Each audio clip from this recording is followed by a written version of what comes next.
ಕ್ಯಾನ್ಸರ್ಗೆ ಹೇಗೆ ಅರ್ಲಿ ಸ್ಟೇಜಲ್ಲಿ ಡಿಟೆಕ್ಟ್ ಮಾಡೋದು ಅಂತ ತುಂಬ ಜನ ಕೇಳ್ತಾರೆ. ಒಂದೊಂದ್ಸರಿ ಕೆಮ್ಮಿದಾಗ ರಕ್ತ ಸಹ ಬರುತ್ತೆ. ಅಂಥ ಪರಿಸ್ಥಿತಿಯಲ್ಲಿ ಅವರು ಜಸ್ಟ್ ಕಾಫ್ ಸಪ್ರೆಸೆಂಟ್ಸ್ ಅಂದರೆ ಕಾಫ್ ಕಡಿಮೆ ಮಾಡೋಕ್ಕೆ ಮೆಡಿಸಿನ್ಸ್ನ ತೊಗೊಳ್ತಾರೆ.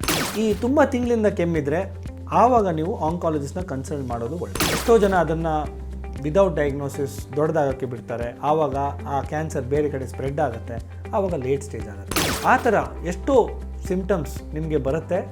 ಆ ಟೈಮಲ್ಲಿ ನೀವು ಅದನ್ನು ಕರೆಕ್ಟಾಗಿ ರೆಸ್ಪೆಕ್ಟ್ ಮಾಡಿದ್ರೆ, ಇಮಿಡಿಯೇಟಾಗಿ ಡಾಕ್ಟ್ರನ್ನ ತೋರಿಸಿದ್ರೆ ಕ್ಯಾನ್ಸರ್ಗೆ ಡೆಫಿನೆಟಾಗಿ ಅರ್ಲಿ ಸ್ಟೇಜಿಗೆ ನೋಡ್ಬೋದು. ಕ್ಯಾನ್ಸರ್ಗೆ ಹೆದರಬೇಡಿ. ಕ್ಯಾನ್ಸರ್ನ ಡಯಾಗ್ನೋಸ್ ಮಾಡಿಸಿ, ಕ್ಯೂರ್ ಮಾಡಿಸಿ, ಅದ್ರ ಮೇಲೆ ಗೆಲ್ಲಿ.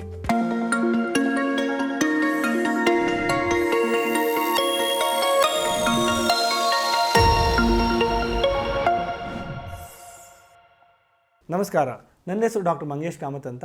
ನಾನು ಸೀನಿಯರ್ ಆಂಕಾಲಜಿಸ್ಟ್ ಆ್ಯಂಡ್ ಹೆಮಟಾಲಜಿಸ್ಟ್.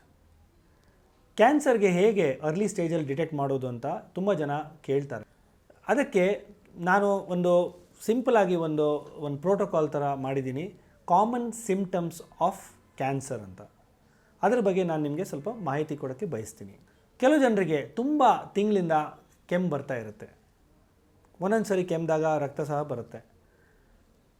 ಅಂಥ ಪರಿಸ್ಥಿತಿಯಲ್ಲಿ ಅವರು ಜಸ್ಟ್ ಕಾಫ್ ಸಪ್ರೆಸೆಂಟ್ಸ್ ಅಂದರೆ ಕಾಫ್ ಕಡಿಮೆ ಮಾಡೋಕ್ಕೆ ಮೆಡಿಸಿನ್ಸ್ನ ತೊಗೊಳ್ತಾರೆ. ಈ ತುಂಬ ತಿಂಗಳಿಂದ ಕೆಮ್ಮಿದ್ರೆ ಆವಾಗ ನೀವು ಆಂಕಾಲಜಿಸ್ಟ್ನ ಕನ್ಸಲ್ಟ್ ಮಾಡೋದು ಒಳ್ಳೆಯದು.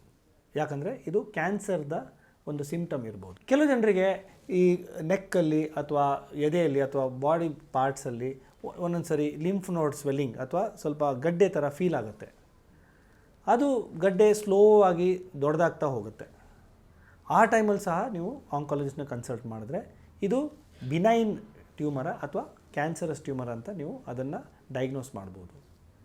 ಎಷ್ಟೋ ಜನ ಅದನ್ನು ವಿದೌಟ್ ಡಯಾಗ್ನೋಸಿಸ್ ದೊಡ್ಡದಾಗೋಕ್ಕೆ ಬಿಡ್ತಾರೆ. ಆವಾಗ ಆ ಕ್ಯಾನ್ಸರ್ ಬೇರೆ ಕಡೆ ಸ್ಪ್ರೆಡ್ ಆಗುತ್ತೆ, ಆವಾಗ ಲೇಟ್ ಸ್ಟೇಜ್ ಆಗುತ್ತೆ. ಬಟ್ ನಿಮಗೆ ಚಿಕ್ಕ ಸೈಜಿನ ಗಡ್ಡೆ ಏನಾದರೂ ಫೀಲ್ ಆದರೆ ಬಾಡಿಯಲ್ಲಿ ಇಮಿಡಿಯೇಟಾಗಿ ಕನ್ಸಲ್ಟ್ ಮಾಡಿದ್ರೆ ಅದನ್ನು ಕ್ಯೂರ್ ಮಾಡ್ಬೋದು. ತುಂಬ ಜನರಿಗೆ ಸ್ವಲ್ಪ ಮೋಷನಲ್ಲಿ ರಕ್ತ ಹೋಗ್ತಾ ಇರುತ್ತೆ. ಅವರು ಅನ್ಕೋತಾರೆ ಇದು ಪೈಲ್ಸ್ ಇರ್ಬೋದು ಅಂತ.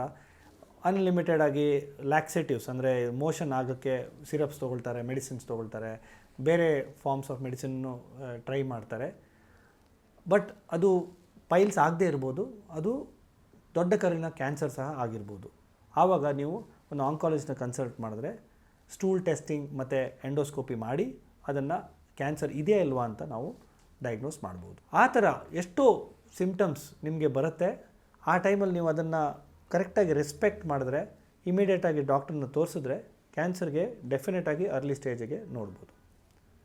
ಎಷ್ಟೋ ಹೆಂಗಸರಿಗೆ ಅವರ ಎದೆಯಲ್ಲಿ ಚಿಕ್ಕ ಚಿಕ್ಕ ಗಡ್ಡೆ ಅಂತ ಫೀಲ್ ಆಗುತ್ತೆ. ಅವ್ರು ಆವಾಗ ಏನು ಮಾಡ್ತಾರೆ, ಅದೇನೋ ಮೆನ್ಸಿಸಿಂದ ಆಗಿದೆಯಾ ಅಥವಾ ನನ್ನ ಪೀರಿಯಡ್ಸ್ ಹತ್ರ ಗಡ್ಡೆ ಇತ್ತು ಅದಕ್ಕೆ ಪರವಾಗಿಲ್ಲ ಅಂತ ಅವರು ಬಿಟ್ಬಿಡ್ತಾರೆ. ಬಟ್ ಅದು ಸಹ ಕ್ಯಾನ್ಸರ್ ಗಡ್ಡೆ ಆಗಿರಬಹುದು. ಸೊ ಆ ಟೈಮಲ್ಲಿ ನೀವು ಒಂದು ಆಂಕಾಲಜಿಸ್ಟ್ ತೋರಿಸಿದ್ರೆ ಅವರು ಎಕ್ಸಾಮಿನ್ ಮಾಡಿ, ಬೇಕಾದರೆ ಮ್ಯಾಮೋಗ್ರಾಮ್ನ ಮಾಡಿ ಅದು ಗಡ್ಡೆ ಕಾಯಿಲೆ ಸೀರಿಯಸ್ ಗಡ್ಡೆ ಕಾಯಿಲೆಯ ಅಥವಾ ಒಂದು ಬಿನೈನ್ ಟ್ಯೂಮರ ಅಂತ ಅವರು ಡಿಫ್ರೆನ್ಷಿಯೇಟ್ ಮಾಡ್ಬೋದು. So these are all some simple common symptoms. ಇದನ್ನು ನೀವು ಕರೆಕ್ಟಾಗಿ ಟೈಮ್ಗೆ ನೀವು ತೋರಿಸಿದ್ರೆ ನಿಮಗೆ ಅದನ್ನು ಕ್ಯಾನ್ಸರ್ ಇದೆಯಾ ಇಲ್ವಾ ಅಂತ ಅಟ್ಲೀಸ್ಟ್ ನಾವು ಅದನ್ನು ಡಿಫ್ರೆನ್ಷಿಯೇಟ್ ಮಾಡ್ಬೋದು. ಎಷ್ಟೋ ಜನರಿಗೆ ಒಂದೊಂದು ಸರಿ ಗ್ಯಾಸ್ಟ್ರಿಕ್ ಅಂತ ಒಂದು ಸಿಂಪ್ಟಮ್ ಬರುತ್ತೆ. ಈ ಸಿಂಪ್ಟಮ್ನ ಅವ್ರು ಏನು ಮಾಡ್ತಾರೆ ಅಂದರೆ ಗ್ಯಾಸ್ಟ್ರಿಕ್ ಟ್ಯಾಬ್ಲೆಟ್ ತೊಗೊಳ್ತಾನೆ ಇರ್ತಾರೆ, ಸಿರಪ್ಗಳು ತೊಗೊಳ್ತಾನೆ ಇರ್ತಾರೆ, ಜೆಲುಸಿಲ್ ಅಂತ ಮಾತ್ರೆ ಬಳ್ತಾರೆ ಚೀಪ್ತಾನೆ ಇರ್ತಾರೆ. ಆದ್ರೂ ಗ್ಯಾಸ್ಟ್ರಿಕ್ ಸರಿಯಾಗಲ್ಲ, ವೆಯ್ಟ್ ಕಡಿಮೆ ಆಗುತ್ತೆ. ಆವಾಗ ನೀವು ಅದನ್ನು ತೋರಿಸಿದ್ರೆ ಒಂದೊಂದು ಸರಿ ಸ್ಟಮಕ್ ಕ್ಯಾನ್ಸರ್ ಇರ್ಬೋದು. ಎಷ್ಟೋ ನಮ್ಮ ಹತ್ರ ಪೇಷಂಟ್ಸ್ ಬರ್ತಾರೆ ಸ್ಟಮಕ್ ಕ್ಯಾನ್ಸರ್ ಇದ್ದವರು, ಅವ್ರಿಗೆ ಎಷ್ಟೋ ತಿಂಗಳಿಂದ ಈ ಗ್ಯಾಸ್ಟ್ರಿಕ್ ಅಂತ ಒಂದು ಪ್ರಾಬ್ಲಮ್ ಇರುತ್ತೆ. Gastric is not one symptom. ಗ್ಯಾಸ್ಟ್ರಿಕ್ಗೆ ತುಂಬ ಕಾರಣಗಳಿರ್ತವೆ. ಸೊ ನಾವು ಅದನ್ನು ಕರೆಕ್ಟಾಗಿ ಇವ್ಯಾಲ್ಯೂಯೇಟ್ ಮಾಡಿದ್ರೆ ಅದು ಸ್ಟಮಕ್ ಕ್ಯಾನ್ಸರಾ ಅಥವಾ ಸ್ಟಮಕ್ ಅಲ್ಸರಾ ಅಂತ ನಾವು ಅದನ್ನು ಡಯಾಗ್ನೋಸ್ ಮಾಡ್ಬೋದು. ವೀಕ್ಷಕರೇ, ಎಷ್ಟೋ ಕ್ಯಾನ್ಸರ್ಗೆ ನಾವು ಅರ್ಲಿ ಸ್ಟೇಜಲ್ಲಿ ಡಿಟೆಕ್ಟ್ ಮಾಡ್ಬೋದು. ಇಂಥ ಪರಿಸ್ಥಿತಿಯಲ್ಲಿ ನೀವು ಅದನ್ನು ನಿಗ್ಲೆಕ್ಟ್ ಮಾಡಬಾರ್ದು.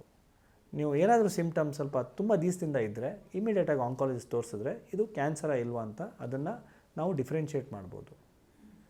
ಕ್ಯಾನ್ಸರ್ಗೆ ಹೆದರಬೇಡಿ. ಕ್ಯಾನ್ಸರ್ನ ಡಯಾಗ್ನೋಸ್ ಮಾಡಿಸಿ, ಕ್ಯೂರ್ ಮಾಡಿಸಿ, ಅದ್ರ ಮೇಲೆ ಗೆಲ್ಲಿ. ನಮಸ್ಕಾರ. ಅನುಕ್ಷಣದ ಸುದ್ದಿಗಳಿಗಾಗಿ ವಿಸ್ತಾರ ನ್ಯೂಸ್ ಯೂಟ್ಯೂಬ್ ಚಾನೆಲ್ ಸಬ್ಸ್ಕ್ರೈಬ್ ಮಾಡಿ. ಹೊಸ ಸುದ್ದಿಗಳ ನೋಟಿಫಿಕೇಶನ್ಗಾಗಿ ಬೆಲ್ ಐಕಾನ್ ಕ್ಲಿಕ್ ಮಾಡಿ. ಲೇಟೆಸ್ಟ್ ಅಪ್ಡೇಟ್ಸ್ಗಾಗಿ www.vistaranews.com ವೆಬ್ಸೈಟ್ಗೆ ವಿಸಿಟ್ ಮಾಡಿ. ಅಂಗೈಯಲ್ಲೇ ಜಗತ್ತಿನ ಸುದ್ದಿ ತಿಳಿಯಲು ವಿಸ್ತಾರ ನ್ಯೂಸ್ ಕನ್ನಡ ಆಪ್ ಡೌನ್ಲೋಡ್ ಮಾಡಿ.